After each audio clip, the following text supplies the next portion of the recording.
Bonjour aux amis de la presse. Je voudrais tout d'abord remercier le ministère de la Communication qui a invité le matin à faire intervention sur l'activité sismique, faire un bilan, informer nous de ce qui a passé dans le domaine. Et on a profité tout à travers la conférence pour nous soulever de l'autre point, puisque c'est entrée scolaire là. Donc, nous avons fait plaidoirie pour que l'école ait plus de sécurité là-dedans. Donc, on a parlé de ça qui est passé le 12 janvier dans l'école. Et le troisième point, c'est le comportement à adopter face à un phénomène sismique. Ça. Donc, le premier point, c'est un bilan sur l'activité sismique pendant 3 premiers trimestres de l'année 2018. Là. Donc, on a commencé depuis janvier, février, mars. Parce que chaque trimestre, nous faisons un bilan. C'est le premier trimestre là. Deuxième trimestre là, avril, mai, juin. Et troisième trimestre là, c'est juillet, août, septembre. Mais septembre, on va finir. Donc, on a un bilan de janvier à août. Mais avant que nous fassions le bilan, nous avons pas d'information pour me dire que le bureau des mines sorti un bulletin sismique, là, pas d'information que l'épicentre situé tel côté, magnitude située telle valeur, qui côté que nous jouons le chiffre ça. Donc pour plus de transparence, on a profité de tirer à l'aise sur qui genre un réseau sismologique fonctionner, et ceci à travers le monde. Pour que là, nous avons un bulletin, pour nous connaître qui parcours que nous utilisons, qui processus que nous utilisons pour nous capables de joindre l'information que nous avons la population. Donc qui genre un réseau sismique fonctionner? Le réseau sismique fonctionnait à partir d'appareils qui auraient les stations sismiques pour gagner. Le réseau n'est pas capable de fonctionner sans appareil. En Haïti, nous avons 3 types d'appareils. Le premier appareil là, il y aurait les VSAT. Où antenne, sont antennes paraboliques, ou tournées. Donc, il y a un contact avec satellite. Et boîte qui sous côté en ciment, là-dedans, on voit un inverteur, un panneau solaire qui est derrière, toute une série de matériel qui est en contact avec satellite qui est en l'air que nous pas ouais. Donc, l'homme était une station à côté, si zone non secouée, eh bien, c'est station ça qui enregistre ce secousse là. Donc, premier type de station ça, il y aurait les lits VSAT. Il fonctionnait à partir de satellite. Deuxième type d'appareil, il y aurait les sismomètres Gouralp. Ça est beaucoup plus petit. Il est capable d'installer un doncaille et il est capable d'enregistrer ce secousse surtout. Et troisième appareil là, il y aurait les accéléromètres, il a enregistré des mouvements forts. Lorsqu'on n'a pas qu'un appareil comme ça, c'est avec eux-mêmes qu'on est capable de faire une législation sur construction parasismique. Parce que il déclenché, c'est là que le mouvement fait que le déclenché. Mais nous plus par importance à 2 premières catégories d'appareils, c'est-à-dire VSAT là, avec sismomètre. Maintenant, l'appareil ça, c'est par le bureau qui aurait été, il y aurait réparti sur l'ensemble du territoire. Si nous prenons le premier type d'appareil que nous avons les VSAT là, avec antenne ça que nous avons là, eh bien, nous avons, pour vous dire, nous avons 5 appareils comme ça. Et 5 appareils ça, VSAT, il y a un qui Jacmel, l'aéroport Jacmel là, il y a un qui Léogane, il y a un qui Juvena, il y a un Hench, il y a un Cap-Haïtien. Et nous avons 2 autres encore que nous allons installer, il y a un Mont-Saint-Nicolas et Jérémy. Nous voyons que si nous mettons l'appareil à la disposition, nous avons une couverture du territoire national. Donc, quel que soit le côté dans le pays, grosse secousse, eh bien, il faut un appareil pour qu'il enregistre. Zone qui n'a pas d'appareil, eh bien, nous ne sommes pas capables d'enregistrer. Dans tout appareil qu'il a, ça fait 7 appareils, il y a 2 que nous allons installer très prochainement. Mais dans 5 qu'il a, il y a un pile qui a un problème. Problème pièces de rechange, problème technique, etc. Donc, ce n'est pas tout qui fonctionne. Maintenant, petit appareil qui aurait les sismomètres, Gouralpio, nous avons 4 que nous installons déjà. Une c'est Okaï, une en Savo, en Sapitre et Petite Rivière de l'Antibonite. Mais l'appareil, c'est pour connecter, pour être capable de l'information, parce que ce n'est pas Internet qui même fonctionné. VSAT fonctionnait par satellite et l'autre type fonctionnait par Internet. Et nous avons 2 lots encore que nous allons installer, une la Gonave, une la Tortue. Donc là, nous finissons d'installer tout appareil, au moins nous avons une couverture plus ou moins complète du territoire national. Parce que c'est 27 750 km². plus nous avons un appareil qui est installé dans le pays, c'est plus mesures à précises. Et plus nous sommes capables de meilleure information. Pour le moment, nous limitons parce que tout appareil n'a pas fonctionné, mais nous travaillons sur un processus qui est très long, ça coûte un pile cob, nous avons fait un pile effort pour que le réseau soit fonctionnel. Maintenant, l'appareil ça a fini installé dans le pays, eh bien, nous, quand là, c'est côté que l'appareil est installé dans différents coins en territoire. Appareil qui émet par satellite, vous voyez le signal là, ça nous relève un hub de réception. Nous, tous là, nous sommes journalistes, nous avons fait un reportage, par exemple, mondial. Si nous ne pas payé droit de retransmission, nous ne sommes pas capables d'émettre. De même que l'appareil qui fonctionne par satellite, si nous ne pas payé droit de retransmission à partir du satellite, ça, nous n'avons pas qu'un signal nous-mêmes. Donc chaque année, nous payons 7 000 $ américains pour que nous ayons une bonne passante autorisation pour nous capables d'émettre signal. Maintenant, signal, nous recevons, ça nous relève une banque de données. UTS, c'est Unité technique de sismologie qui loge le bureau des mines et de l'énergie. Donc c'est une institution qui est là pour gérer le réseau sismologique là. Donc toutes données, que ce soit par satellite ou bien par Internet, nous captons toutes dans UTS. UTS là, il y a des fonctionnaires là-dedans. Il y a 3 catégories de fonctionnaires. Il y a des techniciens qui sont là pour placer l'appareil sous terrain. Leur panne peut intervenir. Il y a une deuxième catégorie qui chita devant l'ordinateur qui a veillé depuis que l'on secousse qui fait, eh bien, il est là pour enregistrer ce secousse-là, faire calcul et pas donner. Et une troisième catégorie de techniciens, c'est des informaticiens qui ont géré le réseau informatique là. Parce que c'est un système qui a un réseau, un processus informatique qui est très lourd là-dedans. Donc, regardez là encore, ça c'est centre de données à le bureau des mines. Nous avons un technicien qui gère devant écran ordinateur. Maintenant, mais écran, mais ça que lié. Chaque station a un code. Par exemple, première, c'est LG, c'est Léogane. Donc, côté que station Chita Léogane, depuis que on bruit dans la zone, eh bien, nous enregistrons le signal là. Maintenant, si il y a une secousse, eh bien, il y a une secousse. Si il y a plusieurs stations dans la zone, le tremblement de terre, eh bien, il y a plusieurs stations qui baillent en même temps. Donc, regardez, partie vert là, ça sont secousses qui étaient faites, nous avons que toute station affichée secousse là. Parce qu'un camion capable de passer le fond bruit, il a enregistré. Mais il a enregistré seulement dans la zone, l'autre station, pas de bruit ça. Donc, ce n'est pas un secousse que lié. Donc, il faut capable de faire différence entre un bruit et un vrai secousse sismique. Donc, il faut qu'il y ait plusieurs stations qui ont enregistré. Maintenant, pour capable de bonne information, il faut au minimum 3 stations qui ont enregistré ce secousse là. Et nous avons un calcul qui est fait à partir de côté station localisée. Donc, il y a 3 cercles. Point d'intersection, 3 cercles, c'est lui-même qui parle épicentre tremblement de terre. Et nous-mêmes, nous avons l'information sur l'épicentre là, sur profondeur tremblement de terre, sur magnitude, sur coordonnées, sur l'heure. Et nous dit que s'il y a des dégâts, bon, dégâts, c'est à partir de correspondants que nous avons dans la zone là, qui dit que est-ce que mon était paniqué, est-ce que mon était ressenti, etc. Donc, même type d'information que nous baillons, et c'est à partir de ça que le bulletin est sorti. M'a fait nous remarquer que chaque année, à travers le monde, met un schéma qui montre combien de tremblements de terre qui fait à travers le monde. Ça, c'est l'échelle de Richter qui variait de 0 jusqu'à 10.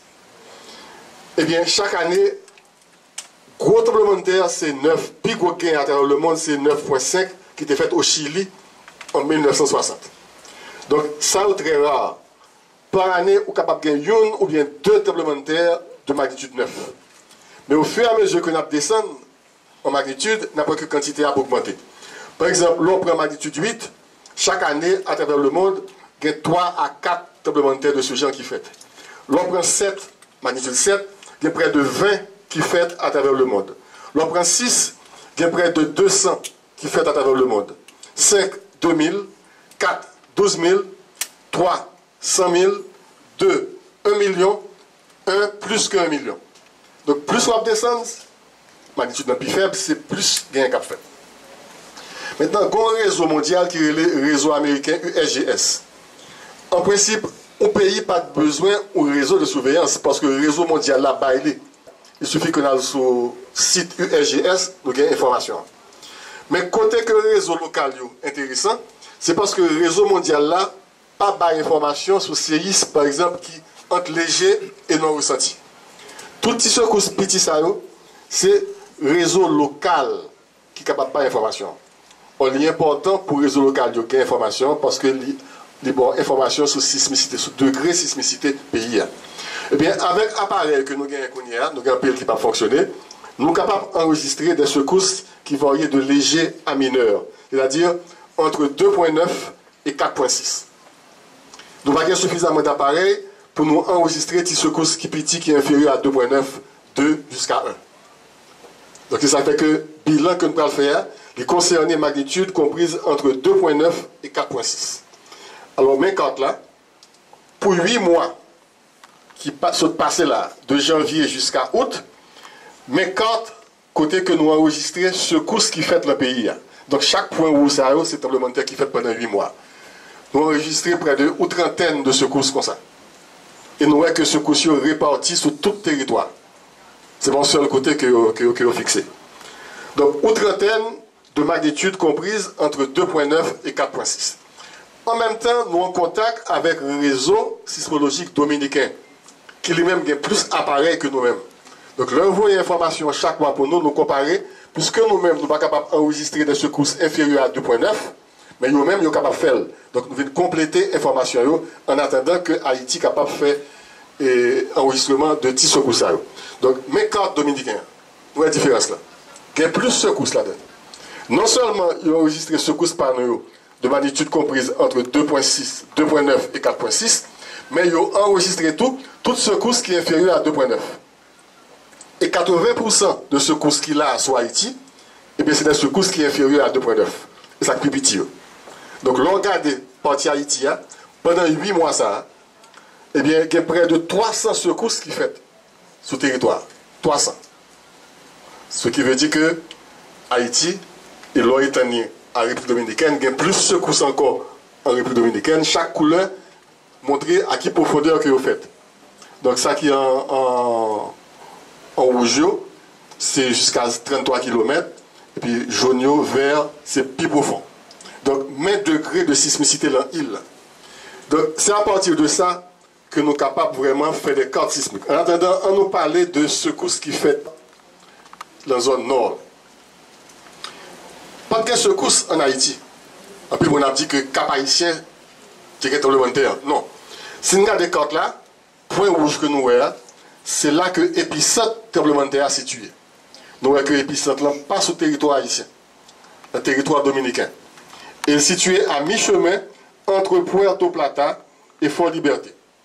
Il y a 60 km de Puerto Plata et à 60 km de Fort Liberté, le territoire dominicain. Son secousse qui fait à 1h45 du matin, un peu le monde tape dormi, il ne pas sentir, mais le monde qui est réveillé et le monde qui est sensible, eh bien, il est levé, parce que magnitude est 5,2 sur le tremblement de terre modéré que lié. Nous voyons que ce secousse-là, il agit sur un rayon de près de 100 km et vers l'est et vers l'ouest. Parce que Cap Haïtien, qui est à 95 km de l'épicentre là, eh bien, il a été ressenti. Son secousse que vous ressenti au Cap Haïtien, Fort Liberté, Ouanamet, Grande Rivière du Nord. Ça montrait que failles qui traversaient tout le nord là, qui ont les failles septentrionales. Nous avons des branches qui sont à Haïti, c'est dans la mer que le passé. Entre la Tortue et Mont-Saint-Nicolas. Donc si l'épicentre est situé sous faille, sous branche, ça, et bien, si magnitude est supérieure à 6,5, il est capable de provoquer un tsunami. Si l'inférieur, il ne peut pas être tsunami. Mais il a secoué la zone quand même. Et branche calée dans la vallée Cibao, en République dominicaine, nous voyons que c'est dans la mer que lié. Et à partir de toute information, ça, nous avons 4 de menaces sismiques que nous faisons pour tout le territoire. Côté que, partie qui est en marron, c'est côté que menace la moyenne, et partie qui est en rouge là, c'est côté que menace la élevée. Donc nous voyons que zone à risque sismique élevé en Haïti, c'est toute presqu'île du sud là, département de l'ouest, avec les 3 départements du nord, le nord-ouest, le nord et le nord-est. Et il y a 3 zones qui pratiquement, que nous avons surveillées en pile, c'est des zones à risque sismique, ces zones en Savo, qui est le département des NIP, des tremblements de terre qui fait en 1952.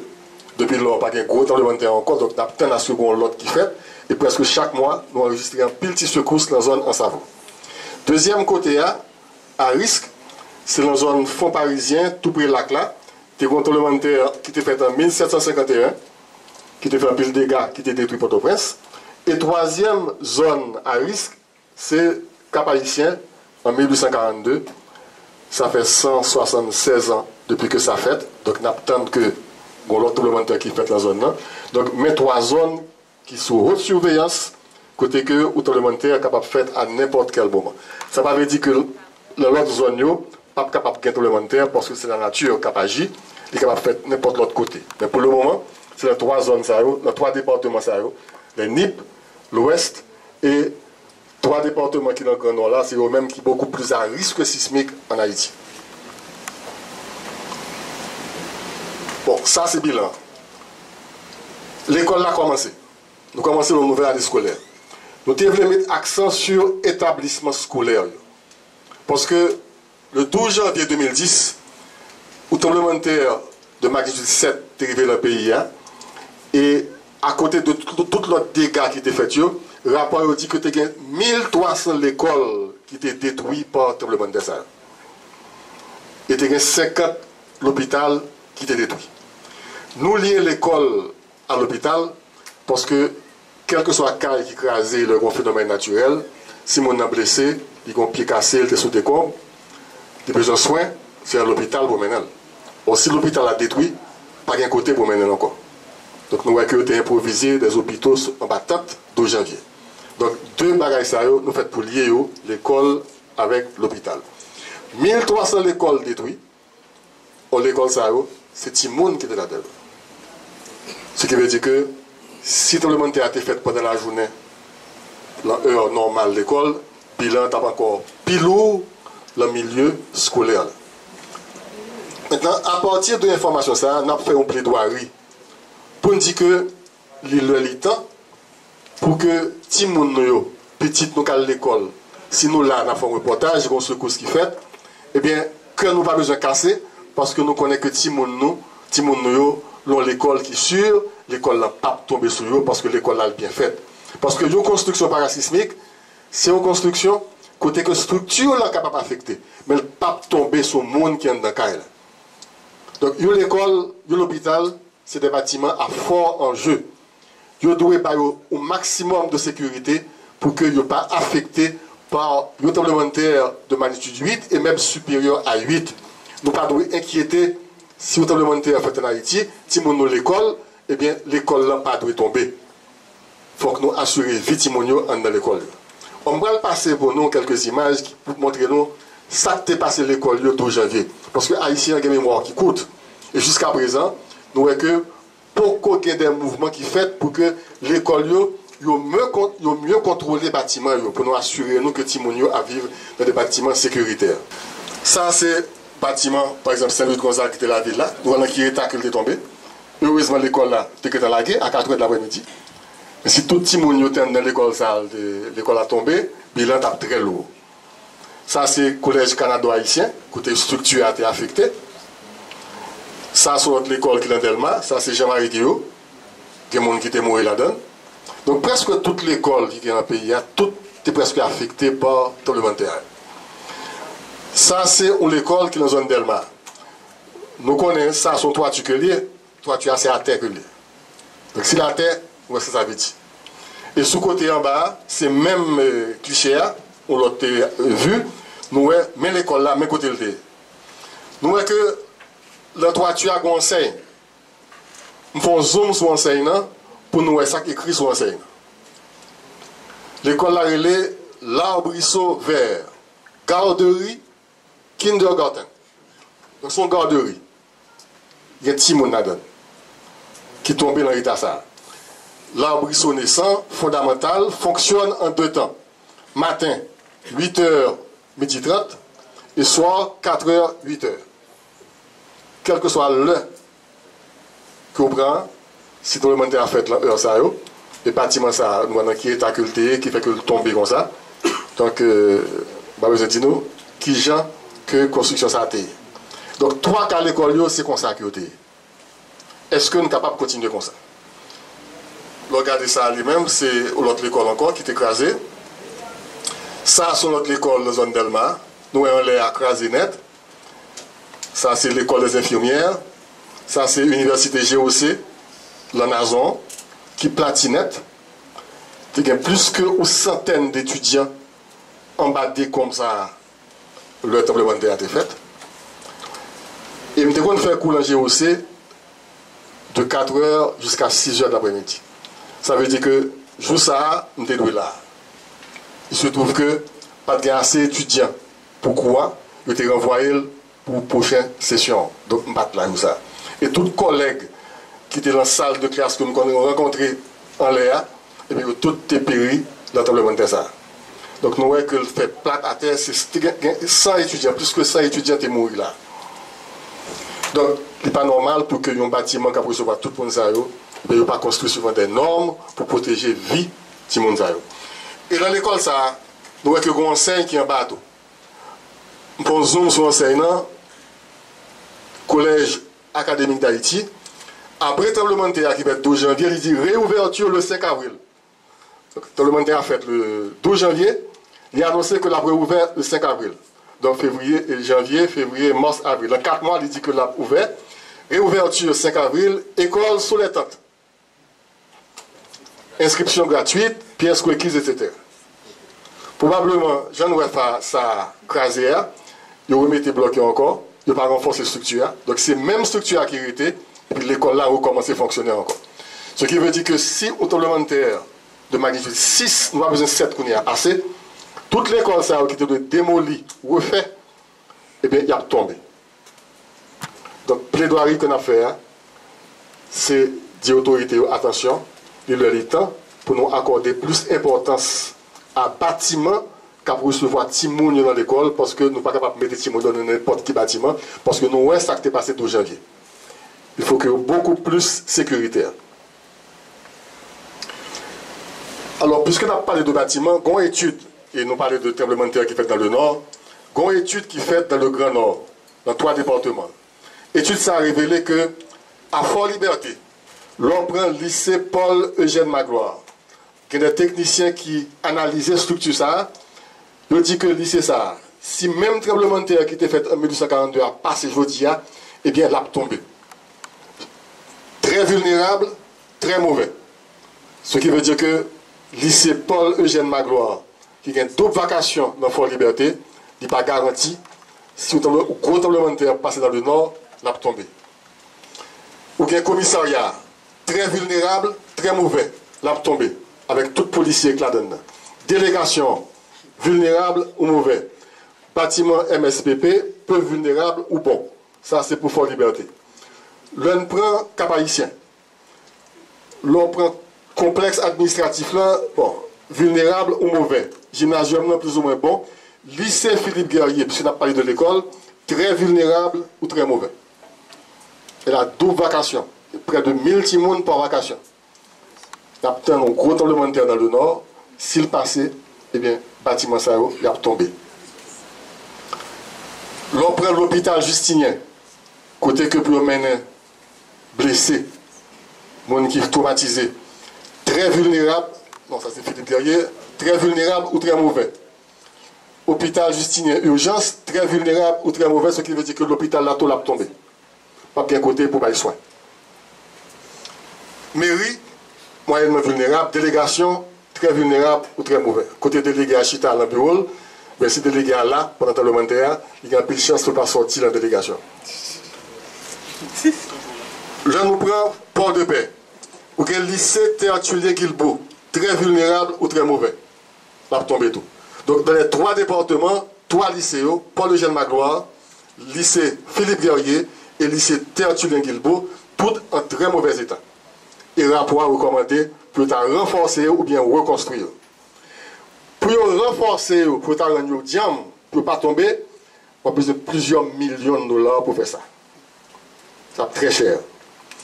Et études qui fait dans la zone ont montré que le bâtiment sur des sols liquéfiables. Même si on a dépensé corps pour renforcer, même si on a un bâtiment parasismique, du fait que le sol n'est pas bon, on fait dépenser tout comme ça, et bien le bâtiment ça, il faudrait quand même parce que le sol n'est pas bon. Donc, 3 lycées ça, bâtiments ça, nous n'avons pas besoin de dépenser corps pour renforcer, c'est chercher l'autre côté, l'autre terrain qui est plus bien présenter pour nous reconstruire lycée pour être capable de loger les élèves. Ça m'a dit quoi? Donc nous avons qui épée de Damoclès qui pend sous tête pays dans le nord d'Haïti. Maintenant, face à toute bagage, toute l'école, la question qu'il faut se poser, que faire? Est-ce qu'il y a une solution à problème ça? Bien sûr. Et solution, il faut que nous commencions dans le pays d'Haïti gérer risque. Et ce n'est pas un risque sismique seulement, c'est tout risque. Risque cyclonique, inondation, mouvement de terrain, sécheresse, changement climatique, tremblement de terre, tsunami. Il faut que nous gérions. Et il y a une instance dans l'État qui l'a pour ça. Il y a un système national de gestion des risques et des désastres, qui est le ministère de l'Intérieur. Il y a un secrétariat permanent de gestion des risques et des désastres. Donc c'est eux-mêmes qui l'a pour gérer risques et désastres. Ça veut dire gérer risque. C'est un bouclier qui fait en 4 étapes et 3 temps. 3 temps, c'est avant, pendant et après. Avant, c'est qu'on y a, pour aucun problème. Pendant, c'est le phénomène a fait, et après, c'est le phénomène a fin fait. On regarde 3 temps ça et étapes. Avant, eh bien, il faut que nous pratiquions la prévention. Gestion des risques et des désastres veut dire prévenir. Prévention. Prévention, c'est connaissance et analyse risque. C'est la réglementation appliquée des modalités constructives. Ensuite, c'est préparation et prévention. C'est surveillance sismique, c'est plan d'urgence et fait des exercices. 3e étape là, c'est pendant, c'est gestion de crise, alerte, gestion secours, ensuite hébergement population. Et dernière étape là, c'est après, c'est reconstruction, c'est expertise, réparation des biens, analyse de l'événement et de ses conséquences et mise en place de la mémoire de l'événement. Mais ça veut dire gérer risque dans le pays. Dans le book, ça il y a plusieurs bagages qui fait déjà. Mais il faut que nous mieux coordonner l'action. Par exemple, il y a des manuels de règlement qui sont sortis après le 12 janvier 2010. TPTC fait sortir un guide pratique de réparation. Tout bâtiment qui était jaune soit préparé, mais qui gens pour réparer.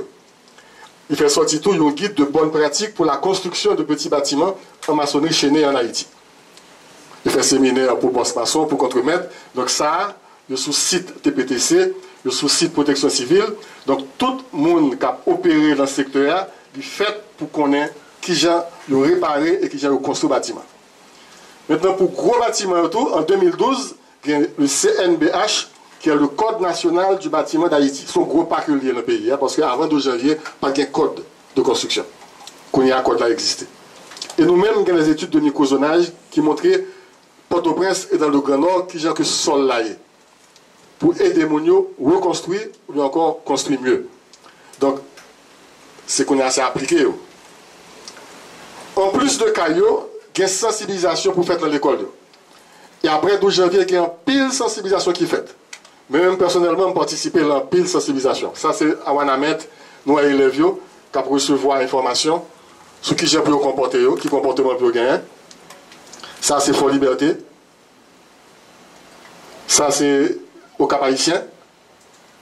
Donc, il y a un pile de monde qui est informé, qui connaît exactement chaque tremblement de terre, chaque faille. Donc, je connais qui comportement peut gagner.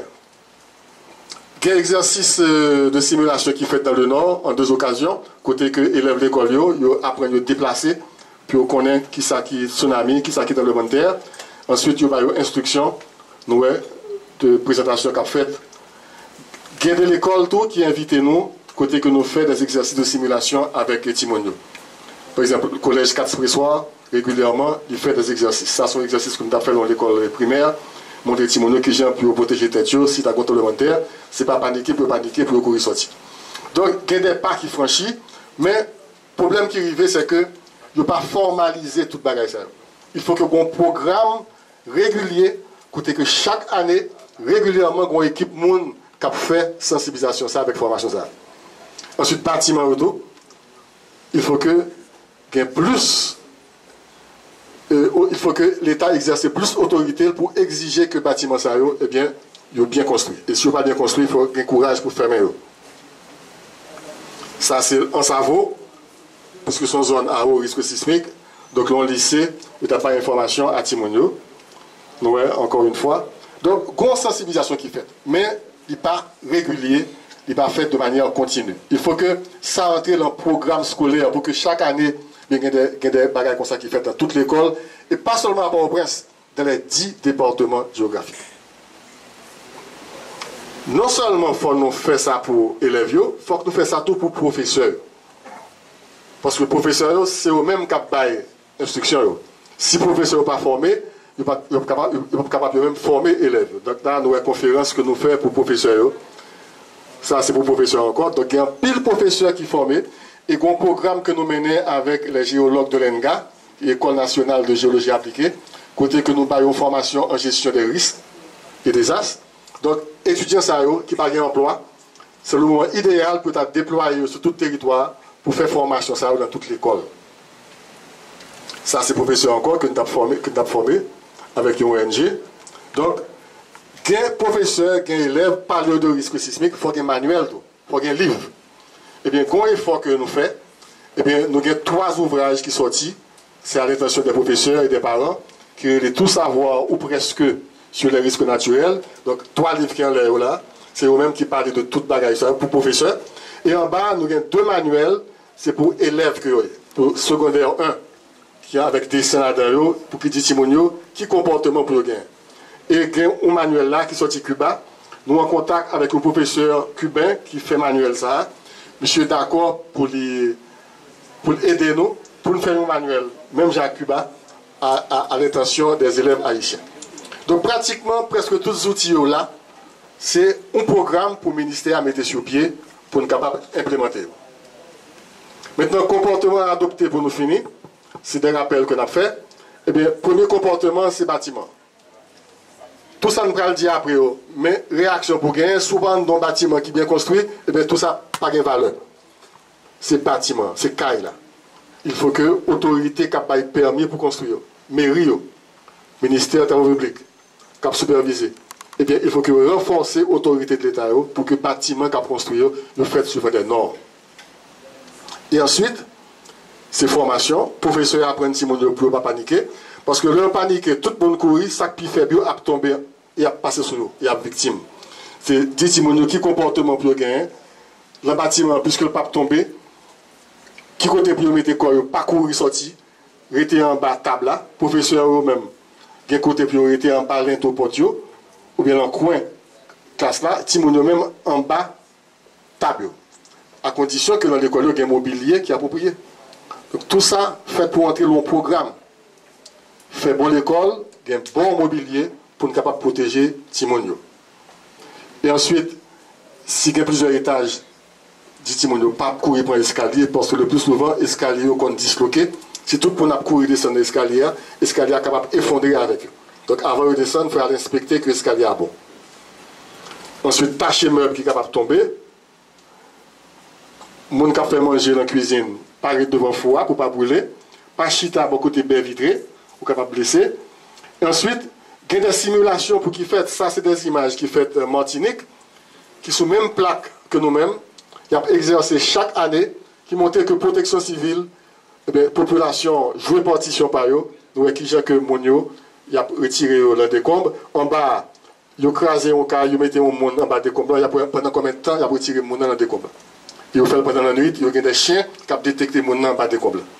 Donc, il a même essayé de gérer le monde qui mourit pour ne pas laguer au titanien, mettre gaz sur eux, brûler eux. Il faut qu'on gestion des cadavres, tout ça entrer dans la programmation. Donc, c'est tout un programme que lié. Donc, c'est plaidoyer ça que nous avons fait et nous avons continué à faire. Nous connaissons que le processus est très long, ça manque des moyens. Et m'a toujours rappelé nous parce que nous sommes capables de réduire la vulnérabilité de la population si nous apprenons à gérer le risque. Merci.